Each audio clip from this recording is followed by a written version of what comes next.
So yun yung first core na strategy na ginawa ko para makahanap ako ng client as video editor.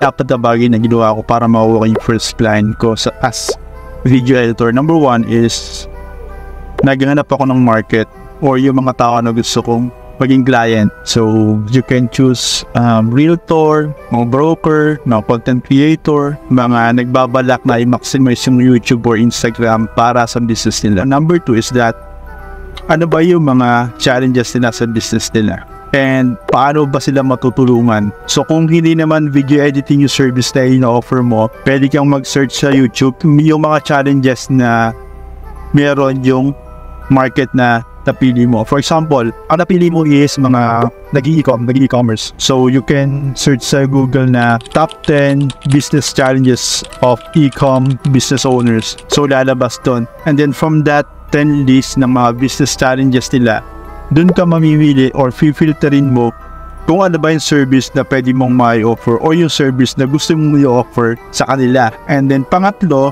doon ka na ngayon magpo-formulate ng service na i-offer mo doon sa market na napili mo.